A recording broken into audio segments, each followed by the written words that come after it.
Hola, buenas tardes a todos. Buenas Tengo tardes, Doc. acá, Buenas tardes. Buenas tardes, profe. tengo ya acá una galería de 55, 60 alumnos presentes, así que ya podemos comenzar. Me imagino que después se irán sumando algunos otros. Lo que quería decirles antes de comenzar es que en la clase anterior hubo un corte al finalizar la misma.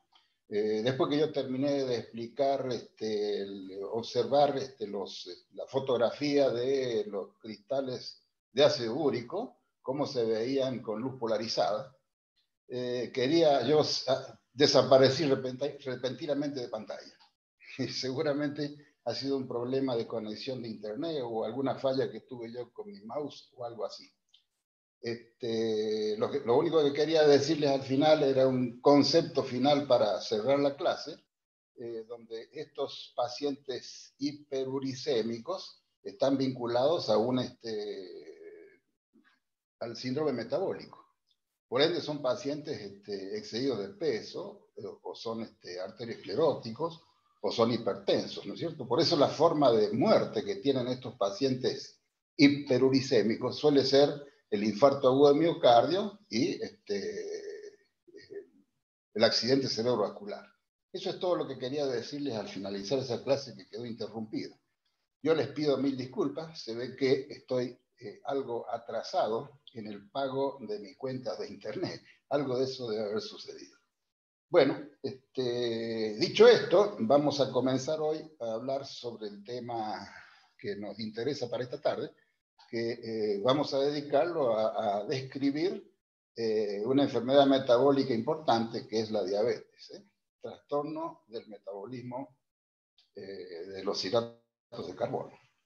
Recuerden que esta enfermedad, la diabetes, en realidad cuando ustedes la traten de definir, tienen que encuadrarla como un conjunto de trastornos metabólicos, con alteración de la utilización de la glucosa y consecuentemente es un paciente que va a cursar con hiperglucemia, frecuentemente acompañada por trastornos del metabolismo graso y proteico. Eso no lo olviden.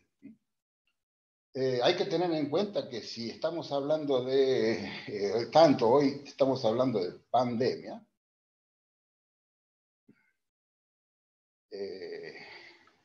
tanto hablamos de una pandemia, la diabetes es una verdadera pandemia. Tengan presente que esta enfermedad compromete a casi o a más de 400 millones de personas en el mundo. Fíjense ustedes, este trastorno metabólico de los glúteos.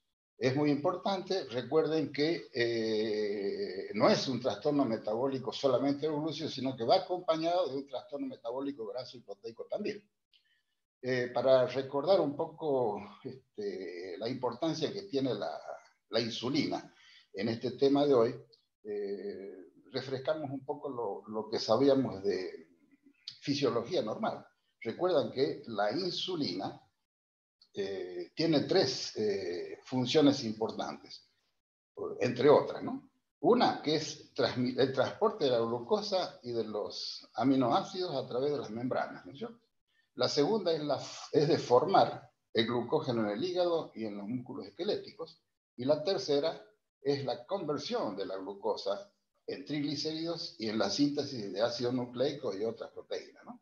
Eso es lo que nosotros tenemos que tener presente como función importante de la fisiología metabólica de la insulina.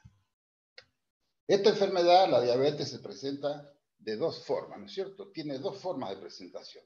Una se llama diabetes mellitus tipo 1, que está provocada por una destrucción autoinmunitaria de las células beta, ¿no? Esta es la tipo 1. Destrucción autoinmunitaria de células beta. En cambio, la tipo 2, que es la otra forma de presentación, es en realidad una resistencia a la actividad metabólica de la insulina y una secreción inadecuada de la misma, ¿no? En la tipo 1 ustedes van a ver que es una enfermedad insulino independiente, o sea que es independiente de la insulina. Es la llamada diabetes juvenil porque comienza antes de los 20 años generalmente un paciente de peso normal, un paciente que cursa con una cetosis frecuente, hay acá una real falta de insulina, ¿no? Con insulitis, o sea, inflamación destructiva de los islotes de Langerhans, con atrofia temprana de los mismos, ¿no? Por ese motivo hay una depresión de células beta, una marcada depresión de células beta. Como este cuadro, esta variante de la diabetes tipo 1, está vinculado al antígeno mayor de histocompatibilidad, nosotros decimos que esta es una diabetes vinculada entonces a la inmunidad, ¿no es cierto? Es inmunodependiente. En cambio, la otra forma de presentación, que es la llamada diabetes tipo 2, la diabetes del adulto, esa sí es insulinodependiente. Se llama así del adulto porque afecta a personas mayores de 20 años en general, que cursan con obesidad, rara vez hacen un cuadro de cetosis. Hay una falta relativa de insulina, no es una falta real, sino falta relativa de insulina. No hay insulitis y la atrofia de los islotes es parcial. Y por ende hay una depresión leve de células beta en el páncreas y no está vinculado al antígeno mayor de histocompatibilidad, ¿no?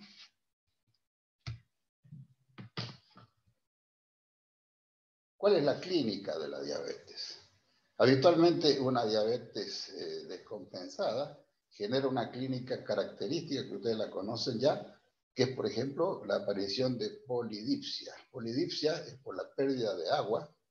El paciente tiene labios secos, un gran deseo de tomar agua. Hay una pérdida de agua e hidroelectrolitos que condiciona esta situación. La polifagia es el deseo del paciente de comer permanentemente. Hay un aumento del catabolismo de las proteínas y de los lípidos, ¿no? Por eso hay polifagia. Y la poliuria es la pérdida de agua, la notoria pérdida de agua por la orina. Se ve esto cuando el nivel de la glucemia sobrepasa el umbral renal, entonces se empieza a perder azúcar por la orina y se genera entonces esta posibilidad de poliuria con gran pérdida de agua, ¿no es cierto?, que cierra este círculo vicioso. La cetosis también está presente con cetonuria, con cetonemia, etcétera, etcétera. La hiperlipidemia también está presente, ustedes la van a ver fundamentalmente a predominio de triglicéridos, donde hay un alto tenor de LDL y un bajo tenor de HDL. Por supuesto, hay hiperglucemia y pérdida de glucosa en orina, ¿no? Esos son entonces los puntos principales que muestra la clínica de un diabético. Otro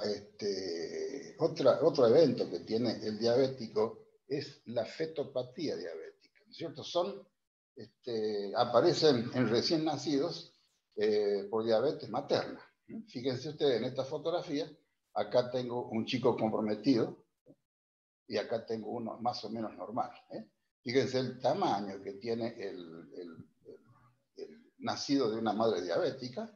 Son los llamados gigantes con pie de barro, se llaman así porque son gigantes, parecen que tienen un trofismo adecuado y sin embargo tienen trastornos del equilibrio, tienen trastornos que lo hacen muy sensible a cualquier cuadro y terminan muchas veces comprometidos de manera grave, ¿no? Se llaman hijos de madre diabética. Suelen pesar más de 4,5 kilos generalmente, pueden tener hasta 58 centímetros de longitud. Estos pacientitos terminan naciendo con cardiomegalia, con hepatoesplenomegalia. Los islotes del páncreas, los islotes pancreáticos están aumentados de tamaño, rodeados por leucocitos eosinófilos, típicamente, y hay aumento de focos de hematopoiesis, y cuando vemos en el alumbramiento una placenta, estos chicos tienen una placenta aumentada de tamaño, aumentada de peso, y si la estudiamos histopatológicamente vamos a ver que es una placenta que tiene muchas vellosidades inmaduras, ¿no es cierto? Estos hijos de madre diabética también pueden tener inclusive malformaciones importantes que son incompatibles con la vida. Por ejemplo, en esta fotografía ustedes están viendo un caso de anencefalia, ¿no es cierto? Anencefalia. La anencefalia es una disrafia grave, o sea, una falta de cierre del canal neural. La más leve de todas las faltas de cierre del canal neural es la espina bífida, y esta es la más importante, la más grave, ¿no es cierto? Entonces recuerden que son disrafias. Una se llamará espina bífida y la otra, en este caso, en el otro extremo está esta que se llama anencefalia, ¿no?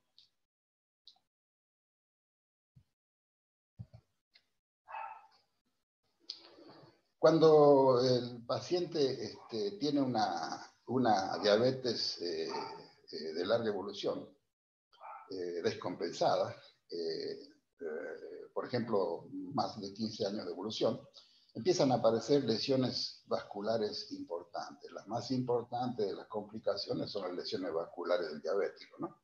Hay lesiones en el trofismo, sobre todo en el trofismo de la piel. Hay lesiones de retinopatía diabética. Hay compromiso renal en el diabético, es importantísimo esto. Hay neuropatías, neuropatías periféricas, por ejemplo. Hay incluso compromiso del hígado y de la piel en estos pacientes diabéticos, ¿no? Los primeros que mencionamos recién, los trastornos vasculares, son importantísimos, como dije recién. Hay trastornos, por ejemplo, en los vasos, pueden ser en la base del cerebro, en el polígono de Willy, puede ser en las arterias coronarias, en las arterias de los miembros inferiores. Se llama arterioesclerosis y es similar a la que ustedes conocen y que han descrito en la clase anterior.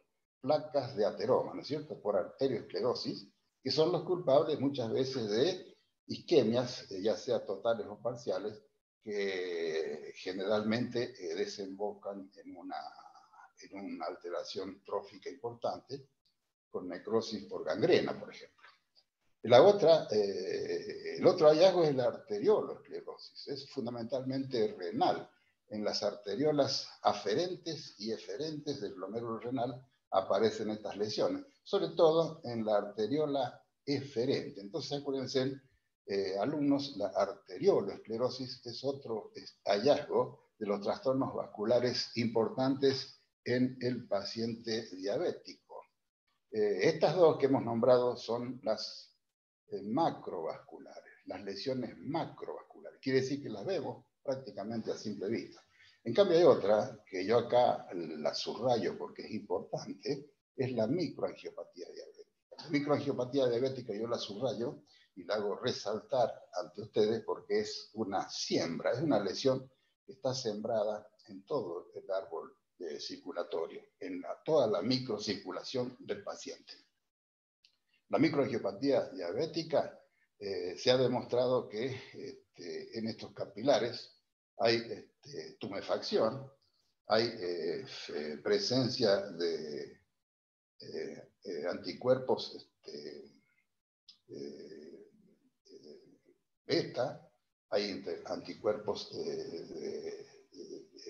de complemento, etcétera, etcétera, lo que nos permite suponer de que se trata de lesiones inmunes, ¿no es cierto? Hay una inmunopatía vinculada entonces a este compromiso de la microcirculación vascular. Entonces, este es el cuadro microvascular y aquellas otras dos anteriores son el cuadro macrovascular del trastorno, este trastorno tan importante que padecen los enfermos portadores de este daño metabólico, ¿no? Acá tenemos un ejemplo de macroangiopatía diabética. Como dijimos recién, supónganse, esto es un corte de una coronaria.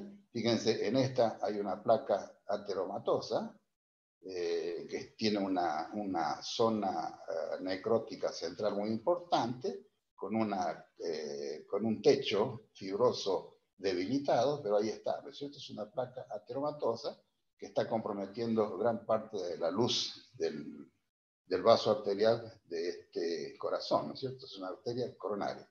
En cambio, en esta otra tienen, además de una placa fibrosa al frente, tienen acá, de este lado, una placa ateromatosa que tiene un compromiso de inestabilidad importante, que es la presencia de un trombo, ¿no es cierto? Un trombo agregado.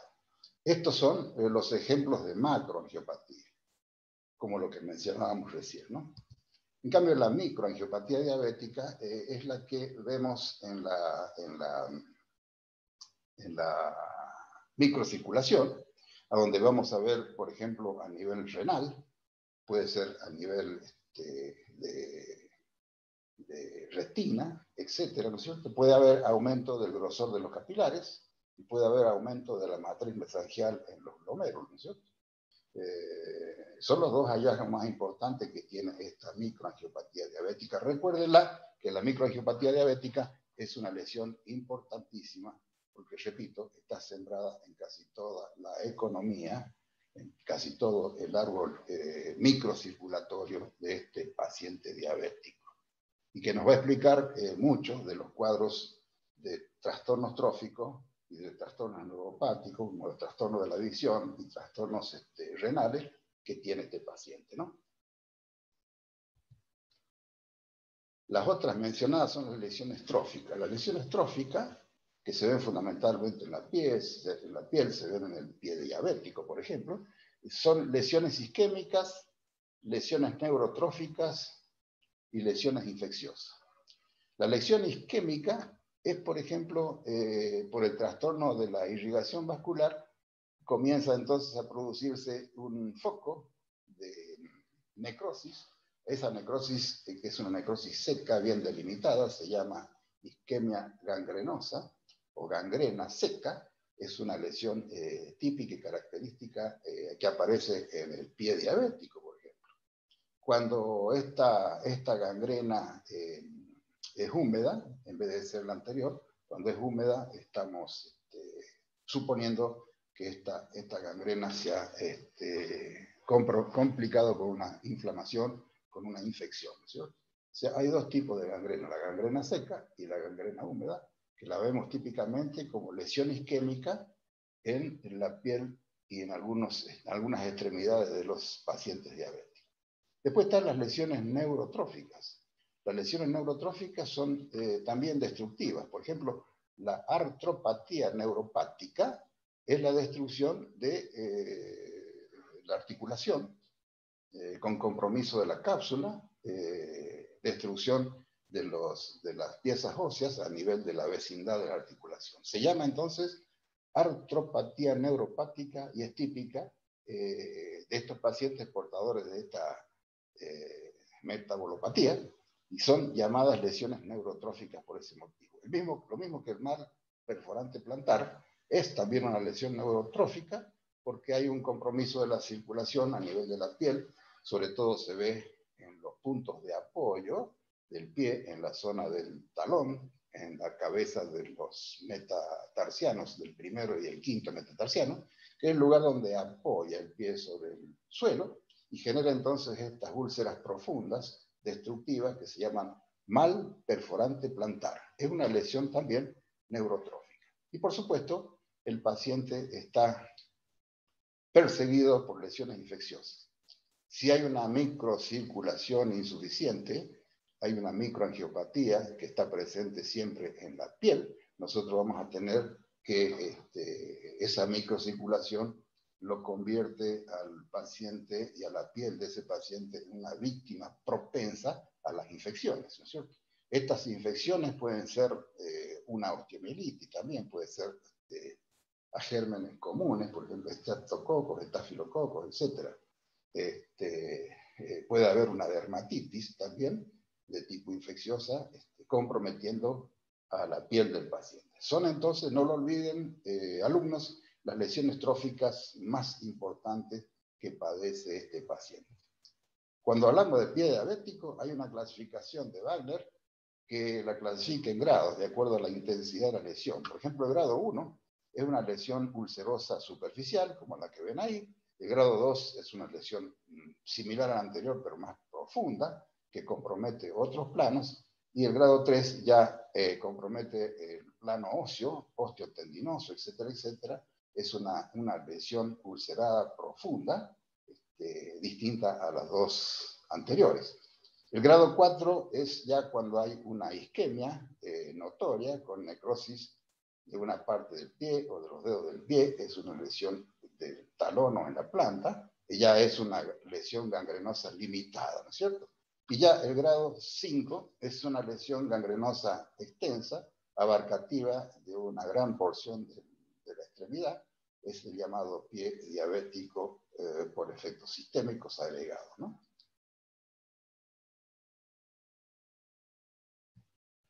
Acá tienen un ejemplo, por ejemplo, la piel de este diabético empieza a mostrar manifestaciones de alteraciones del trofismo, una piel seca, despulida, que tiene escamas hiperqueratóticas, que al poco tiempo hace una lesión destructiva, ulcerosa, fíjense que es cerebrante y profunda, que es típica de esta lesión del pie diabético, característica de las que estábamos hablando recién, ¿no? Y acá tienen la lesión isquémica, gangrenosa. Recuerden que la gangrena puede abarcar una gran extensión del miembro inferior o puede abarcar una pequeña parte. Generalmente comienza en las porciones más distales. Fíjense que parece una lesión oscura, seca, momificada.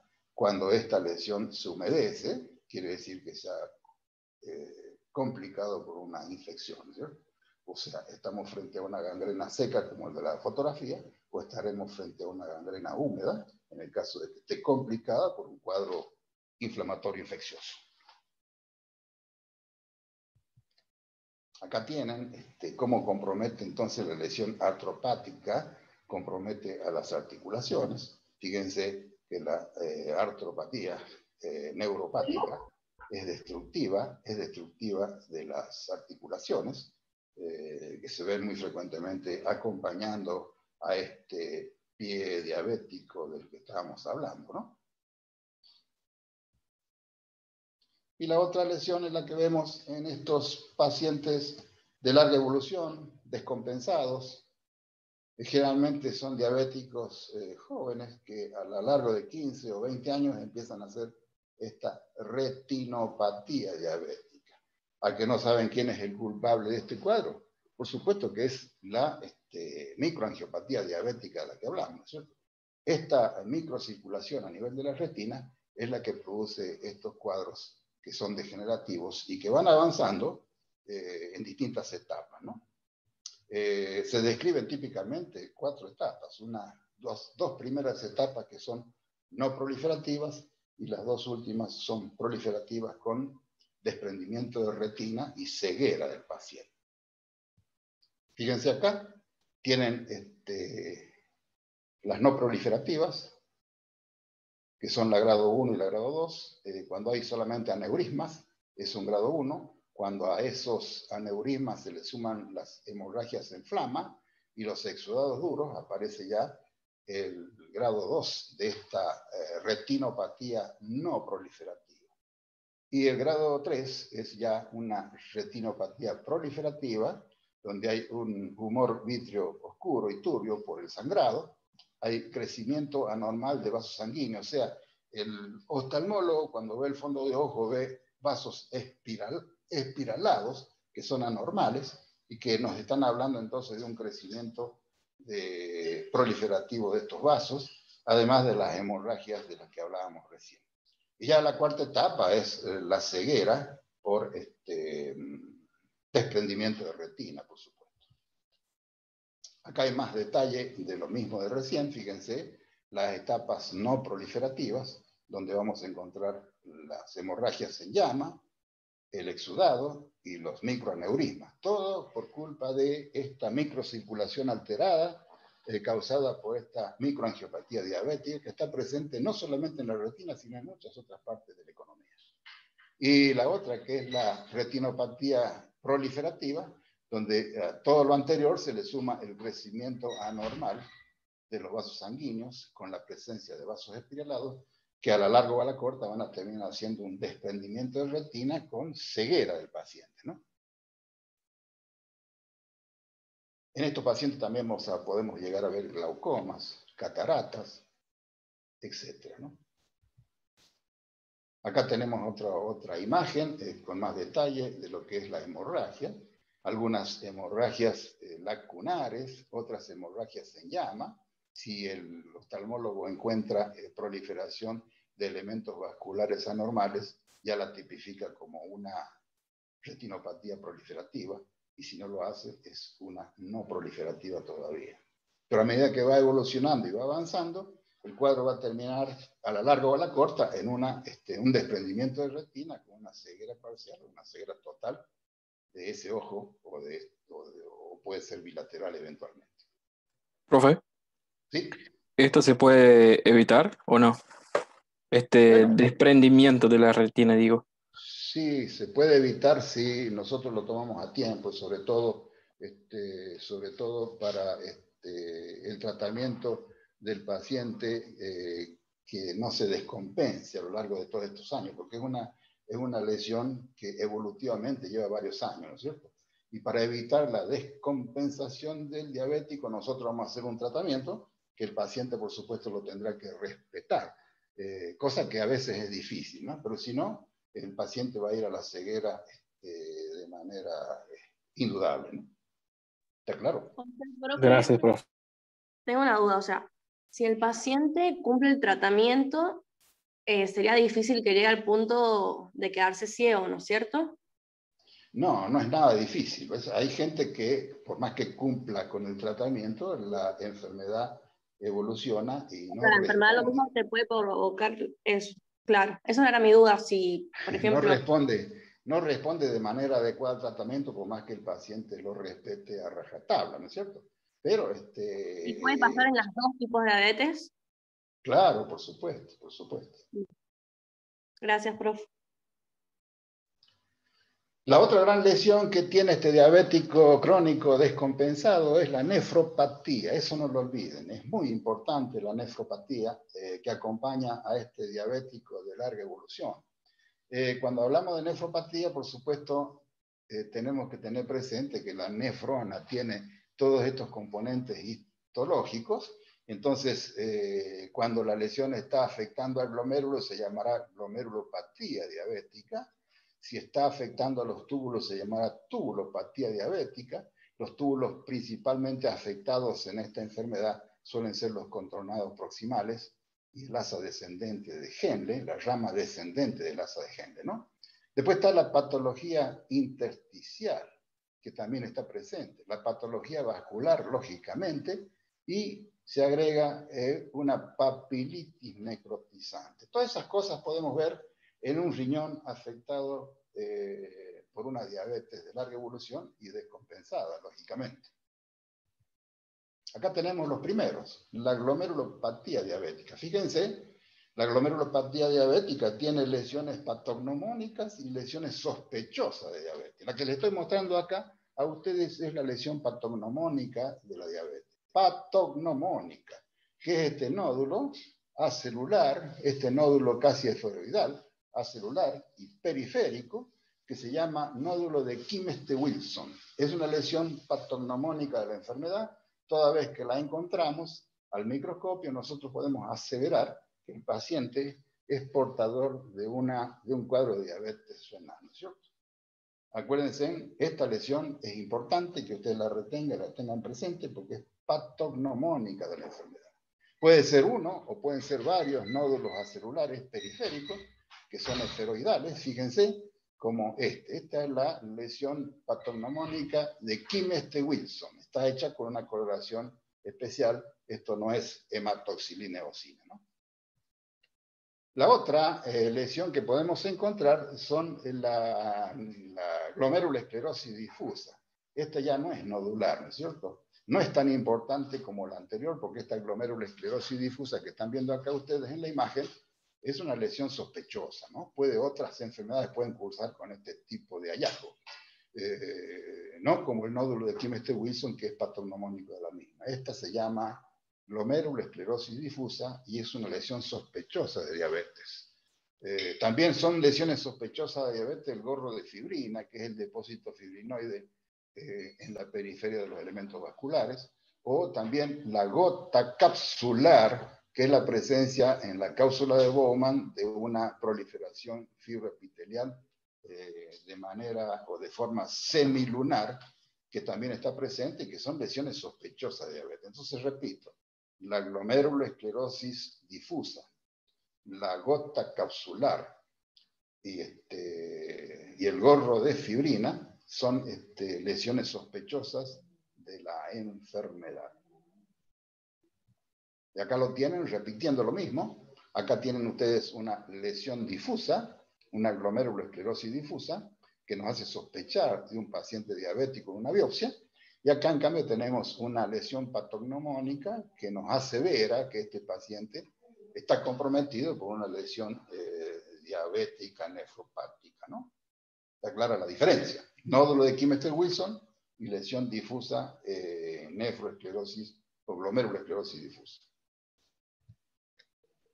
Otra lesión patognomónica a nivel renal es la presencia de este depósito de glúcidos en las células epiteliales de los túbulos contorneados proximales, fundamentalmente, como dije recién. Fíjense, esto se llama tubulopatía de Armani-Esten. Es patognomónica de la enfermedad. Se ve únicamente en la diabetes, por lo cual ustedes tienen que retenerla como un hallazgo microscópico característico y típico de la enfermedad. Recuerden entonces, la glomerulosclerosis nodular de Kimmester-Wilson y la tubulopatía de Armani-Esten son lesiones patognomónicas de la enfermedad. Son lesiones que nos ponen el sello de la enfermedad cuando la encontramos, ¿no? Es lo mismo acá. Tienen la tubulopatía de Armani-Esten con otra técnica de coloración. Depósitos de glúcidos en el abundante cantidad de glucógeno en el citoplasma de las células epiteliales de los túbulos contorneados. Sobre todo contorneados proximales, dijimos. Y en el intersticio, la intersticiopatía de esta nefropatía es, por ejemplo, la pielonefritis aguda. Acuérdense que este es un paciente que tiene trastornos en la microcirculación, entonces va a ser un paciente muy perseguido por una pielonefritis. Va a ser un paciente muy perseguido por cualquier inflamación provocada por gérmenes comunes. Y acá la tienen presente, acá tienen un foco de supuración de una pielonefritis aguda, ¿no es cierto? Con gran presencia de polimorfonucleares neutrófilos. Ese es un hallazgo característico y típico de estos pacientes diabéticos, lógicamente. Cualquier paciente diabético va a ser perseguido por múltiples pielonefritas a lo largo de su evolución, a lo largo de la evolución de su enfermedad. También la pielonefritis crónica, como dijimos, también está asentando en el intersticio, entre los túbulos y entre los glomérulos, aparece esta pielonefritis crónica, que es típica y característica de estos pacientes, ¿no? Hay otro hallazgo importante que es la papilitis necrotizante. ¿Ven? En las papilas aparece necrosis, aparece exudado purulento y necrosis en las papilas. Se llama entonces papilitis necrotizante, no lo olviden. Es otro hallazgo característico, aunque no patognomónico, de la enfermedad, de la diabetes, ¿no? No olviden cuáles son los hallazgos patognomónicos para encontrarnos después con estos otros hallazgos que son sospechosos solamente de diabetes. El otro gran compromiso es la neuropatía periférica de la enfermedad, la neuropatía diabética. Es muy importante la presencia de este compromiso crónico de la enfermedad. Afecta entonces a los nervios. Fíjense que esta microcirculación comprometida, con la presencia de microangiopatía diabética, también va a estar presente en los vasa nervorum. ¿Se acuerdan? Los vasa nervorum, que son los vasos que alimentaban a las vainas de mielina, por ejemplo, que alimentan y nutren al axón. Esta lesión de microangiopatía diabética va a terminar provocando alteraciones en los filetes nerviosos de este paciente, que es un hallazgo típico y característico de la enfermedad. Hay una degeneración de la mielina, alterando, por supuesto, la función del axón. Hay una alteración del citoplasma de la célula Schwann, lógicamente. Hay una hiperplasia de la membrana basal del nervio. Hay alteración de los vasa nervorum, lógicamente. Alteración de los vasa nervorum, ¿por qué va a ser? Por la presencia de esta lesión extensamente dispersa en el paciente, que es la microangiopatía diabética, de la que hablamos tanto, ¿no? Alteración entonces de los vasa nervorum, que son elementos que van a nutrir a la fibra nerviosa. Por supuesto que esto va a generar alteraciones bioeléctricas. Cuando la mielina comienza a alterarse, el impulso saltatorio entre nódulo de Rambier y nódulo de Rambier empieza a alterarse notoriamente, por supuesto, ¿no? Eso de una manera lógica se entiende. Y por supuesto que esta clínica de la neuropatía diabética, yo acá en este cuadro les traigo algunos de la sintomatología que tiene. Por supuesto que los pacientes a veces cursan con algunos, un par o tres de estos síntomas, y no de todos los que están acá presentes, pero predominan en el miembro inferior, vinculados al nervio ciático, al nervio crural. Son lesiones de neuropatía simétrica generalmente. Pero recuerden, predominan en el miembro inferior. El paciente va a tener a veces dolores tipo calambre, va a tener parestesias locales, va a tener hemiplejías y afasias, va a tener parálisis de tipo periférico, va a tener trastornos geniturinarios en la vejiga neurogénica, va a haber impotencia masculina, va a haber frigidez femenina, etcétera, ¿no? Va a haber trastornos neurovegetativos con hipotensión, constipación o diarrea, o trastornos en la sudoración. Son trastornos neurovegetativos, o distonías neurovegetativas, que también se llaman. Hay una disminución lógica de los reflejos osteotendinosos. A veces están disminuidos en su respuesta, a veces están ausentes. Acuérdense que acá hay una alteración de la velocidad saltatoria del estímulo por culpa de la destrucción de la vaina de mielina y de la célula de Schwann. Entonces es lógico entender que este paciente a veces podemos encontrarlo con una disminución notoria de los reflejos osteotendinosos. Eso es lógico, ¿no? Y creo que este es uno de los cuadros finales de la presentación de hoy, queridos alumnos. La diabetes, por supuesto, tiene otras complicaciones, no solamente de las que habíamos hablado recién, son sistémicas y son generalizadas, como las infecciones, ya hemos dicho recién, las infecciones. Es un paciente muy perseguido por infecciones múltiples, a múltiples gérmenes. La uremia es otro cuadro, la insuficiencia renal, lógicamente, si el paciente tiene todos estos trastornos glomerulares y tubulares, va a tener insuficiencia renal muy fácilmente, la presencia de infartos. La arteriosclerosis por gangrena, no, con gangrena, arteriosclerosis con gangrena quiere decir acá, y por supuesto el coma y la muerte del paciente que nosotros podemos tener presente en estos cuadros, ¿no?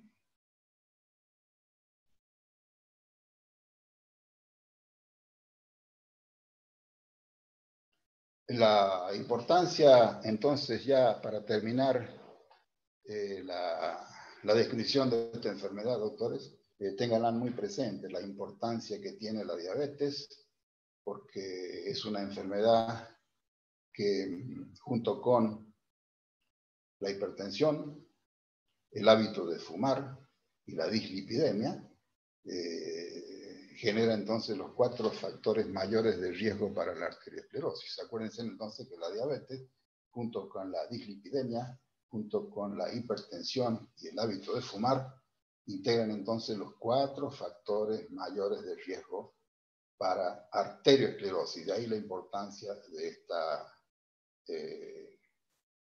patología metabólica de la que hemos hablado hoy. Yo con este concepto quiero ya terminar la clase de hoy. No los quiero cansar, no los quiero agatar, entonces me estoy despidiendo de ustedes hasta el próximo lunes. Si no hay ninguna duda, no hay ninguna pregunta, cerramos acá la conversación, esta amable conversación que tenemos todos los lunes. Gracias, Buenísimo. alumnos. Gracias. Hasta pronto. Chao, profe. Gracias, profe. Buenas tardes. Gracias.